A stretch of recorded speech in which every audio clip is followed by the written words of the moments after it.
ne Harold Kaija ye amyuka Ssabawandiisi w'ekibiina ekyeby'obufuzi ku ludda oluvuganya gavumenti ekya Forum for Democratic Change FDC. Twogera ku nsonga ezeekuusa ku byefuna by'eggwanga ate amaze okutuuka mu studios. Kaija buuza kubatwala ku nsonga. Njagala kutwala omukisa guno okulamusa bannaffe be tuli mu buwambe mikwano gyange asajja n'aza n'akabaka abala puroguramu eno. Njagala okubebaza emirimu egy'abagiina n'okusaasira abantu bonna bye bayitamu nayise ye mawokota ng'abaana abato usanga omwana omuto wa myaka 13 ng'omulaba ng'ali lubuto gamba n'endabira ddala nga tuli mu kufiirwa ensi mu kugenderevu nga waliwo abategeera nga tulaba naye nga ensi efa. Njagala okusaasira Bannayuganda naddala abanyigirizibwa olw'okufiirwa erimu ku ddoboozi eribadde twogerera erya Metropolitan Yona Lwanga olunaku lwajjo eyaziikiddwa. Omusajja abadde emwaŋŋuli, omusajja abadde ow'amazima, omusajja abadde nga tanoonya byansi. Omuntu agamba nti Munadiini kweyolevu ng'alina peya z'engatto 3 ng'akyavuga emmoloka 2 n'agaana n'emmoloka ya Museveni gy'agaba nga talina akawunti mu banka bwe yabadde talabika. Naye ng'alina kye yatugamba NRM ng'ekyaliwo tugenda mu buwambe bw'ensiba mbagamba wano, so tulina okulwana okulaba ng'abantu abatakola ku bwenkanya basiibula mangu sobola nga tufuna ku bwenkanya. Ne twagala okukwasa n'okwebaza abamwerekedde olunaku lwajjo, abaana abazadde, mikwano gyange ababoodaboda baŋŋambye wano ng'okkirira ku Butikiro Road waliwo ka poliisi akali awo bakusonyi Babies Hall bukatulugunya bali ekiro tekaliko wadde ettaala bakukyaggwa tebakusigaza wadde akubanga agudde batifeesi. Mulekerawo kubonyaabonya abaana abo. Oli bwakwana omwana we nga bagamba waboda nga be banyoomebwa buli omu batwala nga atali siriasi ate buli omu babonyaabonya kafi yafuuka yaabwe. So njagala kugamba poliisi abantu abo tubatwale nga nabo bantu sobola okuzimba eggwanga nga buli omu teri ayagala kubeera boda naye waliwo abagala kubasonga n'abapolo omusanga nale njagala kukola ku TV n'ebyo ne bitambula bwe bityo. Mwebale nnyo mwebalire ddala. Kale tusaasire nnyo abafunye ebizibu abafiiriddwa akabaabwe twongera basaasira mukama bagumye. Twogera ku nsonga y'etteeka eriruŋŋamya enkola ya abatereka n'ekitavu NSSF ekitavu eky'abakadde. NSSF bill ya 2019 eno nno nongosereza ekyali mu Parliament n'olunaku olwaleero yakomyewo oluvannyuma lw'okuyisibwa mu mwezi ogwokubiri President Yoweri Museveni n'atagisaako mukono. Tujjukira bulungi embeera eyaliwo ng'etteeka lino liyisibwa gamu ku mateeka obaolyawo ge baali balowooza nti gali timely gajjidde mu kaseera katuufu olw'okubeera nti yayisibwa nga eggwanga liri wakati mu muyaga gw'ebyenfuna nga balowooza nti abakozi banaafunamu ak'enjawulo nga baweereddwa omukisa ogubaako kye bafuna ku kye baatereka obaolyawo. Tulaba ku Soul TV mukozi nkutegeeza nti Kalumanywera ku tteeka lino ali ku kawaayiro akakkiriza abantu ab'emyaka 45 abaterese n'ekitabu kino emyaka nga 10 okufunayo at least 20% y'ensimbi ze batereka. Ensonga ey'okubiri eri ku clause 24A3 ey'okukkiriza abaliko obulemu nabo bwabeera nga omuntu aliko obulemu n'abeera nga amaze nga omwaka gumu nga tali ku mulimu naye akkirizibwa okufuna ebitundu 75 ku 100 ku nsimbi ze yatereka. Harold Kaija ensonga eno ebaddewo mu ddiiro ebbanga ddene waliwo okusika omuguwa nkuyisa etteeka lino. Ojjukira Minister of Finance ng'egenda wa President ng'emugamba nti tekisoboka, ne NSSF abajjukulira nabo nga bagamba nti tekisoboka, naye nga etteeka lyalina obuwagizi eri abantu n'ababaka ba Parliament. Kiki ekiri emabega w'ensonga eno etteeka okulemera mu Parliament? Neyanza nnyo neyanzeege era njagala okusaasira abakozi bonna naddala ba private sector oba abatali ba gavumenti. Waliwo abakozi ba mirundi ebiri. Waliwo abakozi abali gyetuyita public sector oba gyoyinza okuyita civil service oba bwoyinza okuyita abakozi ba gavumenti nga abo ne bw'aba takola obusala bwe bubeerayo. ate bwanyuka afuna yoita pension abeera asasulwa mpaka lwalifa. Kano wabaawo obutuntundu obw'abantu abangi namumanyi mwoli ne Obi wange Martin mwali mwabali mu private sector nga wano mukola wano nebagaa ne bateekawo eki mu mwaka gwa 1948 nga UN emaze okuteekawo omwana mu 5 baita ekyayitibwa Declaration of Human Rights likinga nti ekiranga nti kyekirese olutalo luno kirese olutalo kiraka nti abantu bangi babadde n'ebizo omanyi ogenda n'osanga olutalo nga buli omu ekyamulese kyanjawulo tekifaanagana kya munne naye mwenna ne mukuŋŋaana nti nga gumubangi atyo nojja okulaka ne bagaa nti ne bateekamu akawaayiro aka rights of workers ne kagambako nga kibagaga nti buli memba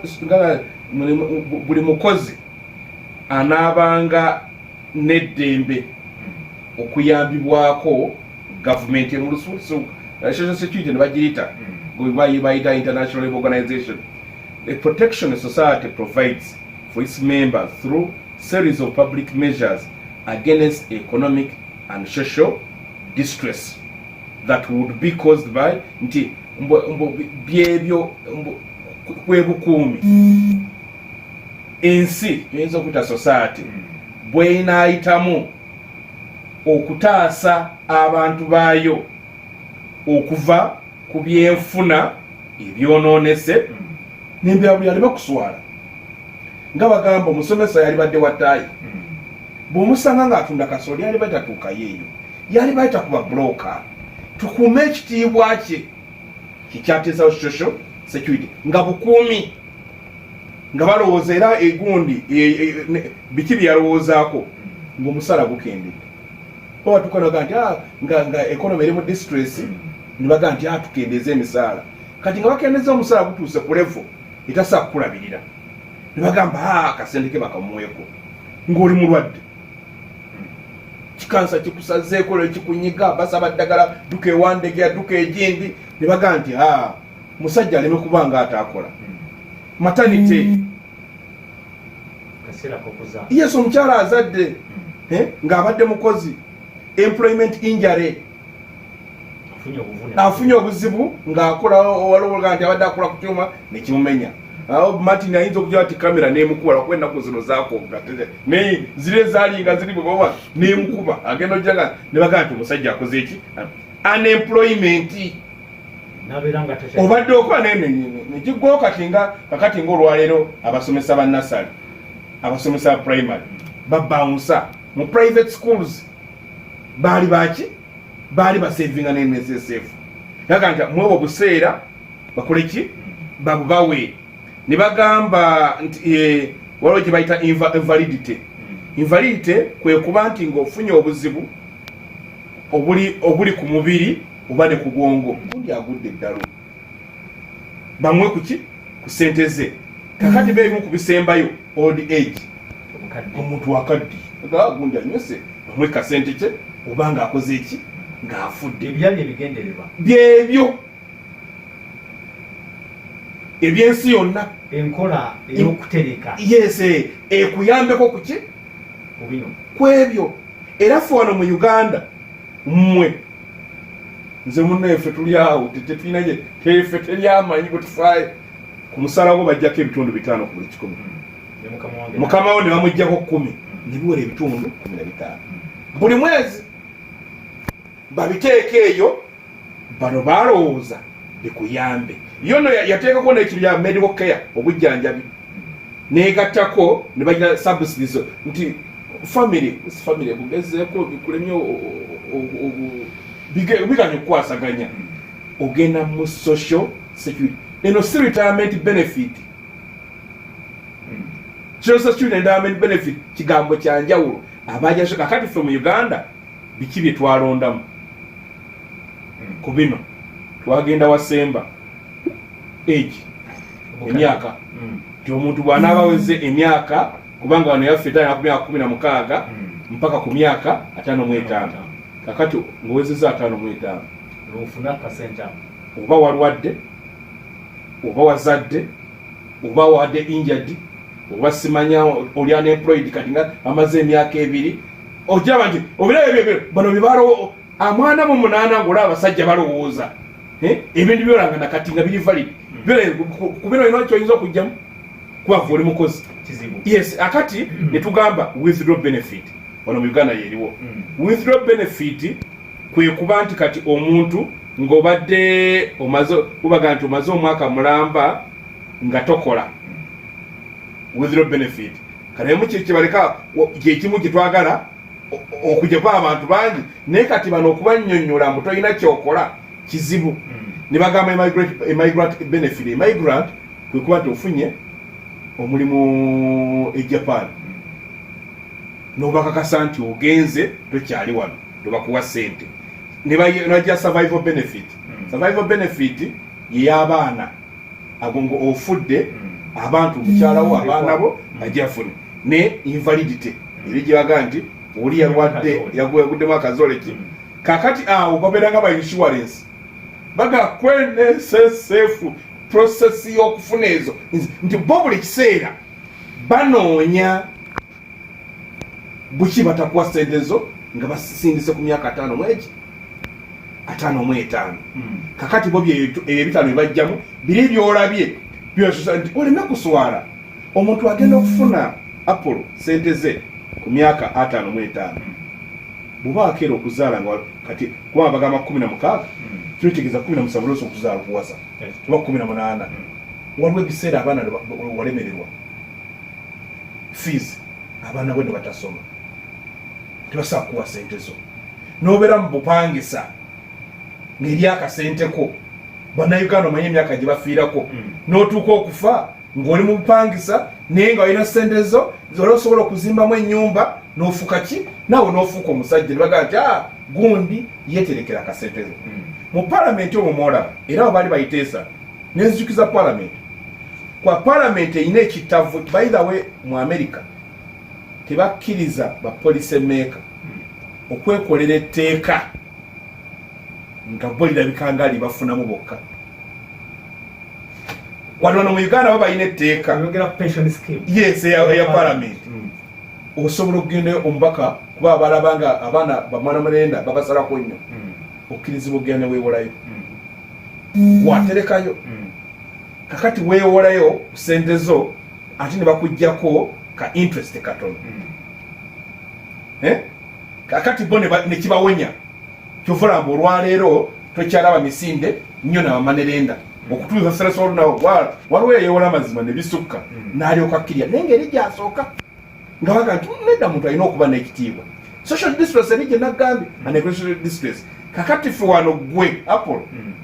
Martin ne bannammwe abali wano wadde tutereka wadde mutereka oba oweddemu olina okugenda mu commercial bank naye ng'ate sente zino tebatereka ntereke baziwola zikola kakati bwe baba baziwola lwaki tebasaa ziwola gwe nanyinizo okye nti bagenda bali ku stock exchange eye Nairobi stock exchange luzoba tolos about trillion number ya sente ne muzijja ne mu economy ne muzitwala eri oyinza oba olina ka business idea ng'olina miliyoni za 2 noga miliyoni singa nenfuna miliyoni yak so okola ekintu wammanga idea neevundirawo ng'ekuli oba otugamba nti emyaka 5 muntu aba akooye alitayalinge lwaki olowooza nti kwololoba omuwa sente kwaba naliko kubako kyekoleramu wali badde ng'okimwera saidi idea tolabanga nungi ekirowoozo tekyali kirungi ekyo tuliko ekyo kyenyi kizira nti omuntu obanga amaze okukadibwa awezezza 5 kata kyalina mulimu kati ensimbi zino olwo bazitandika omuya wano ng'akyalina omulimu ate mulimu nekyokubeera nti ng'oli wansi wa 5 oba oli obeera okyalina amaanyi agakola tolaba nti ekirowoozo kirungi nti amaanyi gakukendedde tokyalina mulimu awo sente zino obeera ofuna amedda nkuwadde twogedde omusomesa Nasara alina amaanyi tagalina ntalina mu okumala emyaka egi musomesa wa secondary bouncer yes omanyi all private sector abaluzinga emirimu gyabwe ne organization singa simanyi wano wamwe kyemwakola abalala bascalinga down nabadde njogera ne lawyer wange bampanga company advocates nga bakulaga balina gundi nene naye Baraka bakolanga bataano wena lwanga ati nti wone law firms zetule ezaggalawo kati bwe ziggalawo abantu balo kyegenti mu bino omwenda owakanya enkola ku ntandikwa etteeka lino mu Uganda lyasimbibwa nti n'ekyemyaka 5 nakyo tekiri realistic neda kiri realistic naye kugambe in the interim kubanga social security na bino ebirala byogamba nti omuntu lwaki omuntu ng'alina muno sente lwaki simwagenda neyewola kuba shareholder wa NSSF naligezi neyewola lwaki omuntu bazinvestinga tumanyi nti bagula ettaka bazimba ebizimbe then amagoba alinda ne seva naye afunako ku magoba kakalino okimanyi mbwe ya Kenya igaba ne mortgage ngosobola okufuna yes enyono gire nyumba NSSF neganga nti onaina wano sente ze nosasula nekusasulira nti nga tonanyuka kubanga social security omuntu abere wakitiibwa ne bajanaga nti munnamawulire engato egize esaata egize ng'ate yali badde ekifaananyi omusomesa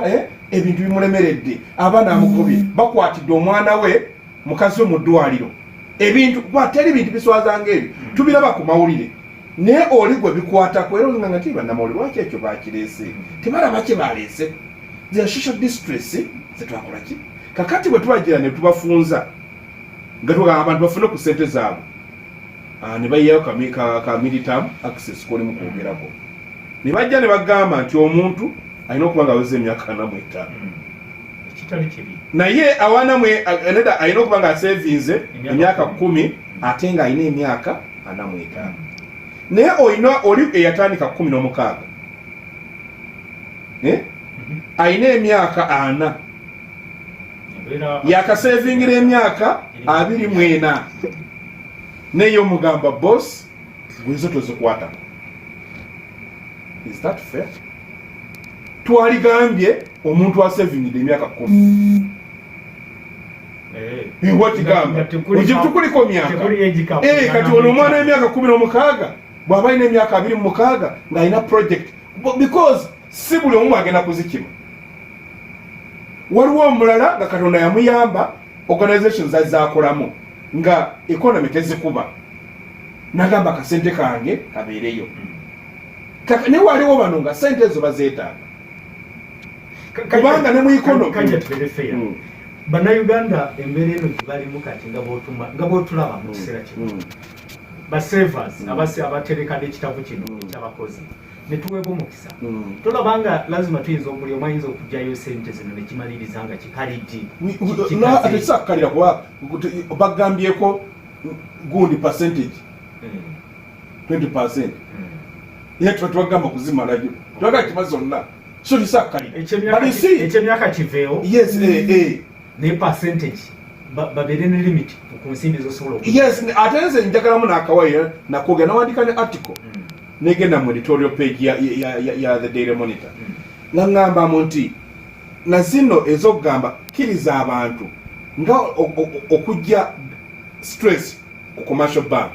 commercial bank esigazenga erina abantu abali for commercial purposes commercial bank bagende okwewolayo nga bagenda okwewolayo gwe Apollo Musubuzi Martin aina byasobola byabagenda mu commercial bank kubanga olwaye lwaki interest rate mu commercial bank ziri waggulu mu commercial banks zina sente ntono ate abazaagala bangi kati competition y'abazaagala bangi agundi eshootinga jukira ne government gye yeewola kakati bw'okijjako nga bano beewola ku zaabwe kati nga fees singa mwali mu 7 agamba nti amasomero gatandike tugambe October 1st bameka abalina obusobozi obuzaayo abaana kati ng'oyi talina kasente naye ng'alina waakalina naye ng'omugambye hands off kanagamba abaana be muwummule kaija twafuna oba mu kubaga etteeka lino okuva gye lyava n'okutuuka wano twafuna ekirowoozo nti ensimbi za kuterekera bukadde okitegere gweolinga agamba nti si kituufu nti za kuterekera bukadde olinga agamba nti social security kinene nnyo okusinga ku bukadde asinze ngamba abali ekyo kirowoozo omanyi wano mu Uganda tulina obuzibu nti ebintu tubijja mu convention ze twetabamu ne tujja ntugamba nti ffe twabiyeeyeza which is very bad kyo kibi nnyo ebintu bino tubijja mu UN convention buli nsi ina NSSF buli nsi naye eneeyisa yeyawukana yes kyegambye bo International Labour Organization yakwagundizayo nga 10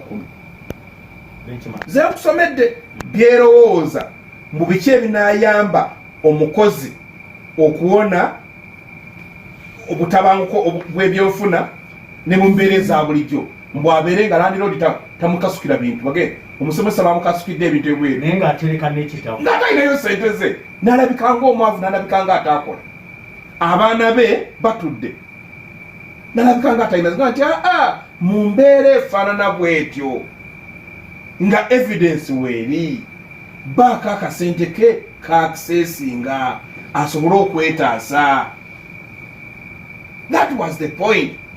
Apolo nawe olina ebirowoozo binene ne bajja nagaa genda okira akasente naye kati where is the problem? Lwaki sente zaabo tebakkiriza? Ekizibu kiri wano. Tugenda kutuukawo nkubuuze gwe kikyolowooza ekiviiriddeko okusikomugwa ku mbeera naye akadde ak'okuwumulamu kabadde kasembedde njagadde tugendeko mu kumulamu then bwe tukomawo Kaija ninamu ekirowoozo nti oba oli awo mwandibaddemu n'okwerekereza nti bw'obeera ng'oli mukozi nganzi obanga omuntu omulala yenna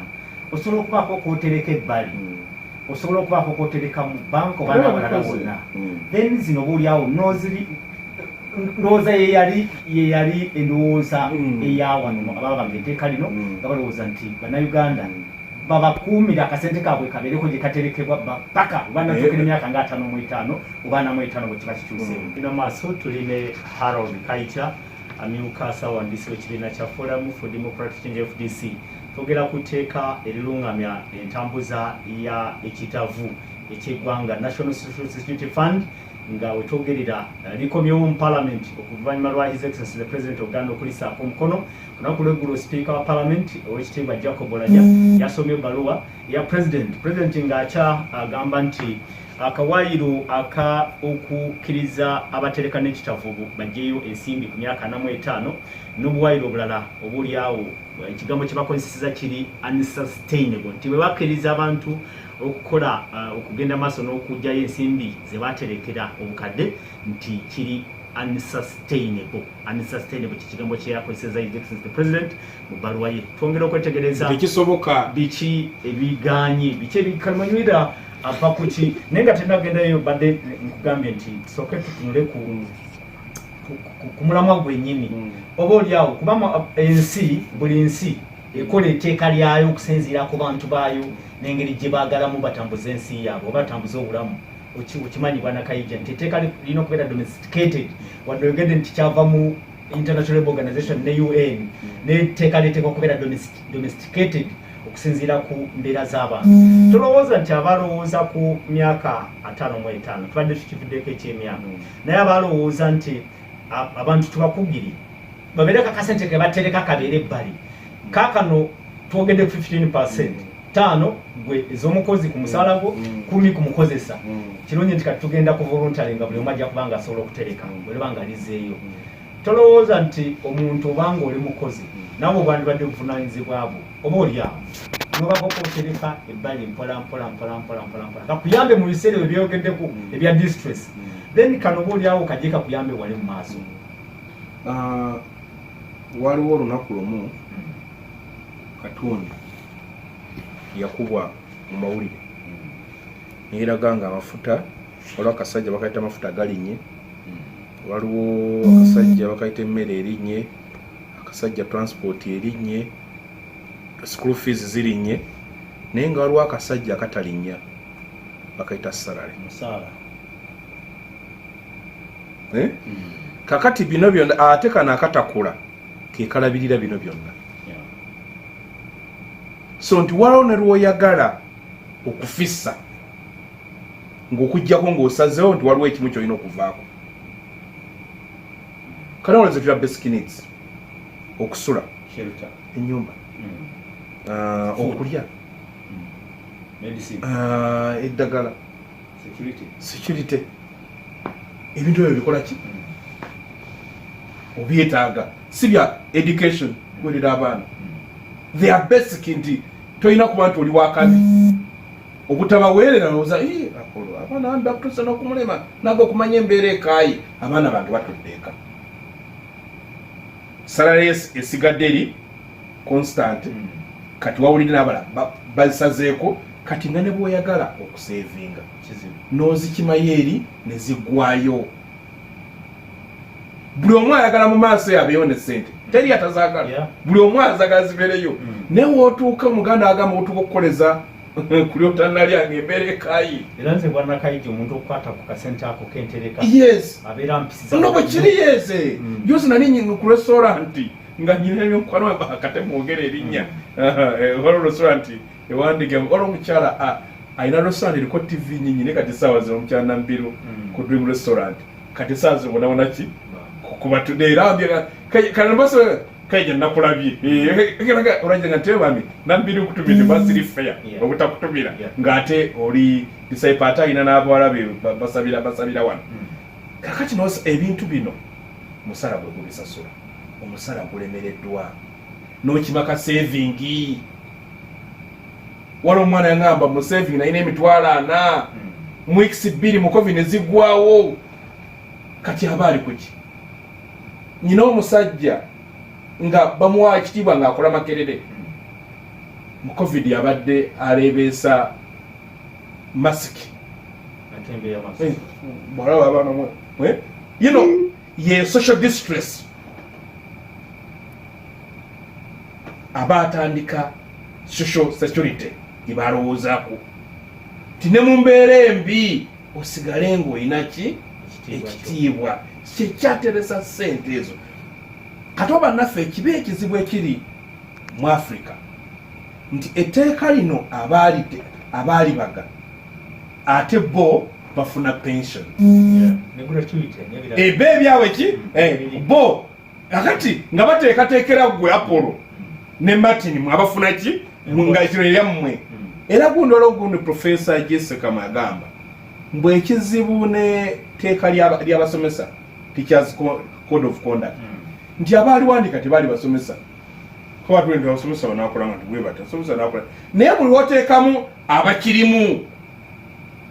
singa bakwata abantu aba retired nga bakozeeko ng'oli ate asomesa mu private school alibadde akola mu bbanga kati wamma mulowooza ebintu bino international organization byaleeta tubikwate byonna baligamba ye byonna mubikwate ubiteekewo okina buli constitution yensi esigning up ku gundi ku UN charter ya human rights eyo article ogikwata bukwasi yonna n'ogiteekamu kakati teriri kukuteesa lino ddembe lya buntu Kayija olinga asiga ekifaananyi nti abatutegekera tebatulowoozaako tebalowooza ngaffe simanyi ogambye nti abantu abalaga etteeka bwe ewaabwe bali covered balina pension balina gratuity balina actually oyogedde ne ku parliament balina parliamentary pension scheme ku parliament weeri kati olinga kyogamba nti bo tebamanyi kituufu mu psychology oli kyebayita empathy mu psychology kwe kuba n'obusobozi obweteeka mu bigere by'omu n'owulira nga bw'awulira Abaganda ensonga lwaki kabaka anaabakabaka teyakuliranga mu lubiri kye baagendereranga mbu kabaka agenda akulireko mbeera eri ya bulijjo ategeere embeera z'abantu kaakati olwaja Ssaabasajja Kabaka ba bulijjo ennaku zino tetulya mmere nga naye gye yali yagisiibako enjala agikola ki agimanyi okimanyi nti mu White House mu America pulezidenti yasasula biro eza bulijjo ku musala gwe emmere biki ebyokola simanja ebyokozesa ng'omuntu awaka bo nga kye bagenderera bawulira bbeeyi ya pepe erinnye nga naye biro yagikola ki aja ne bwokyaza omugenyi mu White House nga bwaddola asenga wa mwami Museveni yatuse n'okufiirayo omusasulira genda sebe kolonga nga nti waliwo ono Apollo njagala asoleko ennaku bbiri omusasulira gwe presidenti pate balina pate ze balina eziri ku programu nti gundi first lady abeerako na gundi yes babulina bw'oba olina akalala kweyagala okuteekamu okasasulira so kiki kyetegeeza nga baayagala omukulembeze abenga nga tava nnyo mu mbeera yaki ya bulijjo ey'okusasula biiru kati bw'obuuza mwami Museveni olwayatulanda omuyinza omubuuza kiro ya sukali ebisente mmeka no let me tell you, I'm just joking. No, lwaki ogimanyi omuti gwa sabuni valu kwekyo nada omuti gwa sabuni gusende meka ogumubuuze era aguwulira ffe mu FDC twaliko ne yali minisita Kategaya yaliko namba 2 bwajja mu FDC nga amugyeko 2 akwata omwana mu emitwalo 2 bagende ku petrol station ogula amafuta n'omwana amugamba tegayinza tutwala mbalala nagamba kikiziro sente zonna kakati ebiri kubanga ajuulira ng'ekyenkanakana ebiri ejja dola no I am telling you personally naffe genda gweyogereko abatukulembera they are not in touch yes with the reality on the ground yes kyova olaba oluusi kajja lindako abawaka ba parliament ndoza tebajje mu kino eki abawaka ba parliament bateekawo mubiri tuteeka lino baali wabira let me tell you njagala tusongera watuufu kaakati ekizibu kankikubuulire around za 2013 umeme itagala umeme yali Uganda Electricity Board nga ya Uganda ya government ne bakwata amasanyalaze gaffe ne bala government ekola mirimu naye bwe yanoonya omuguzi ate yaguza government ya South Africa Expo kakati nejja waliwo kamula kita acid ne bakola ekintu kyabwe ne bakituma omanyi balokolayizinga ebigambo n'owulira nga kyammwe nti umeme n'owulira mbu kampuni yammwe kati olw'okuba amasanyalaze gano daamu zajja nga zirimu corruption muyitirifu kati nga bujagaali daamu eyo bagikolera ku biliyoni $1 okukola megawatts 205 naye daamu endala eri India gye bakola ebiseera ebyo ku ezo sente yali ya dollars miliyoni 205 ng'ekitegeeza ffe mu daamu yaffeemu bo bali mu kinnya kati ezo sente ziba zabbiddwa kati amasanyalaze ne gafuuka ga bbeeyi kampuni ziri acid yali one of the biggest shareholder ne ziwulira nga tezikola ki biganye nga zaagala kudduka obutaagala umeme collapsinga gavumenti kiyakola nga waliwo wali awali sente ezirina kyezikola that was their assumption NSSF ne bagireeta egule shares lwaki kampuni zitunda emigabo tulina source ya sente ya mirundi ebiri sobola okwewola loan sobola okutunda shares emigabo loan osooka n'ogiwanga nti bwe tugenda okima loan n'amagoba agagiriko tumalako kwalona omukisa gwayo kyeriko nti weewola sente naye gwe weewolako tafuna bwannannyini mu bizinensi yo naye lwakuba ate olina okumusasula wadde okola loosi oba tokoze oba okoze abagoba tokoze yo musasula kakati ababazi bagati shares okutunda emigabo okutunda emigabo mbuli abaleetera ssente nimuteta nimwanga nimusaa kwewola mumba mwetaaga ssente era batunda migabo nga beetaaga ssente okuddukanya bizinesi kyeriko mbu shares nti oli bwe mumuleeta naye ali ki aba alina okujja okusalawo so oba oyagala bizinesi sigale nga yiyo totunda shares ogenda muloni kakati mumeme bo ne opting okutunda shares naye abatunda shares tebatunda nga bafuluma no era bw'olaba olya ne mukugamba olaba oli atunda afuluma nga ye afuluma don't buy olina okukola kye bayita due diligence bakisomesa kati management okutegera lwaki agenda ng'ekintu kino agamba kifuna lwaki akiddukamu kubanga olwaleero abalwaninga NSSF sente si zaabwe sente za Apollo na Martin sente z'abasomesa abali eri abatudde eka so webalega nti bw'oba oteekinga gye bayita investment decision abantu abo olina okubalowoozaako naye kalola okuba nti waaliwo force sente zino bagenda ki ne baziteekayo kakati juzi awadde owulira ono agikulya n'agamba mbwekoze loosi ekola biliyoni miliyoni 320 NSSF ng'egamba zivudde mu kugwa kw'ebbeeyi ya umeme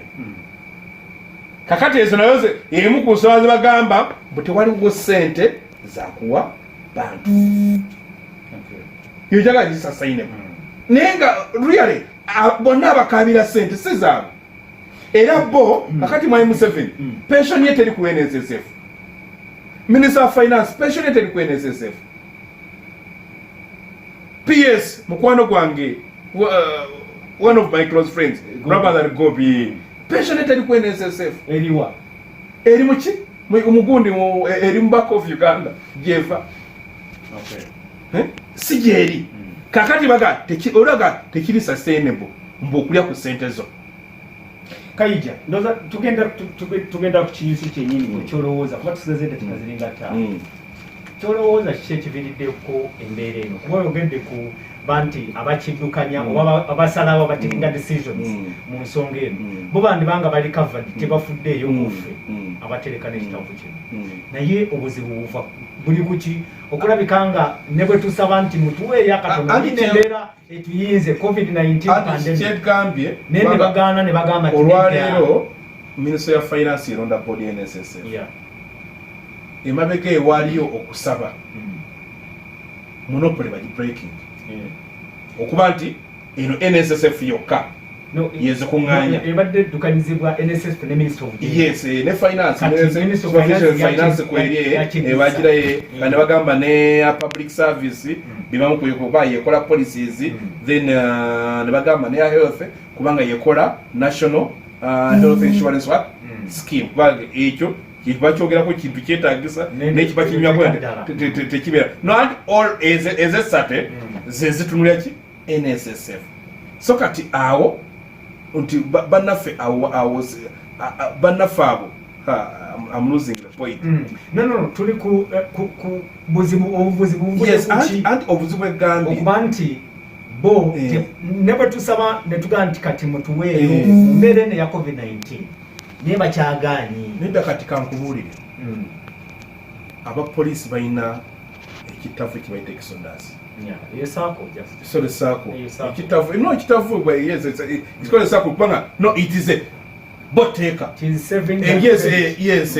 kakati naye baani abateekayo sente bamayinja 3 n'okukka wansi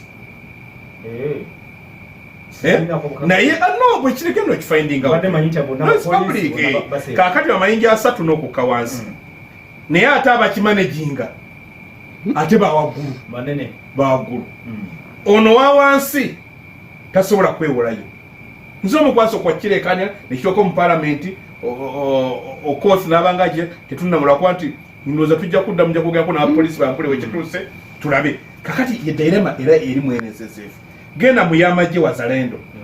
yemukoze baga nti zikoze bulungi yes era obawulira no kwe kyoba okwatadda nkumuzindaalo tujja kubula lwe yakuwanye n'agamba mu musajja oyo n'agamba oyo is an upcoming star waliwo gisiniya journalist yangenga nti omuntu gwotula naye ki bwe munaagira bwe mute mujja kubeera nga n'abatamanyi Luganda basayo abaterekako Oluzungu so nti gwefuna omusirikale egenda yiwe si byabikolera ajja kubuulya ajja kugamba nokyemanyi kyekya poliisi banakayiga yes era bwe kituuka ekiseera ekya Christmas enaku enkulu abapoliisi bakaaba olukaabatolola yasoose kwegaana mutakikola ki teweegaana ojja kwesanga olina kazino nga abapoliisi akunyigire agenti apuleta yankabidde so kati ye problem erina ku NSSF boodi yayo minisita ya finance yegikola ki yegireeta ngo terimu nnyo bano boolaba ab'okuttaka kakati ne bakwata ssente zaayo bo ne bazikozesa nga bwe baagala kale bagifuulanga source ey'okufuna ssente ezitali za bbeeyi we call it cheap money mu economics kwa cheap money ssente ezitali za bbeeyi nga ezitali za bbeeyi ze ssente oli singa akuwa ssente n'agamba tompa ki tompa magoba noga nti oh fine naga nti gwe nga bw'oli gwe ojja kuzinsasula nga wayisewo n'ebbanga ddene oba nga bw'oli gwe ojja kumpaayo nga 1% bazibakolawo naga yakuyamba kwa covering the inflation kakati bannafaamu kibazije gambye nti abayagala okuyamba omeme yaabwe okubeerawo ssente abo bazijja abalina abalabi bagendayo era teri lutalo ne bwolaba lutalo lwa management ya lunene nti abantu abatunulidde ssente ezo balaba ng'esaliko nanyinizo kati essaawa zino kyogiza okutuufu nga teziriiwo naye nga mu mpapula bakulaga ki weziri mu mpapula imprinting baga no sente ki weziri kakati bw'otuwa okuzaaga nti kijja kuleeta inflation ne kajja kakukiza nti badde batugamba nti ensimbi zino wadde tumanye omuwendo nti gugendanga mu 15 trillion ne bagamba nti teziriiwo mu cash ziri mu investments ziri invested somewhere nti bw'onokkiriza ab'emyaka 45 okubeera nga bajjayo 20% oyo nokkiriza bana ba problem biki nti ojja kumaliriza nga no okusooka ensimbi ziweddewo teri muntu atakkiriza kulikolinga ssente ze gyeziri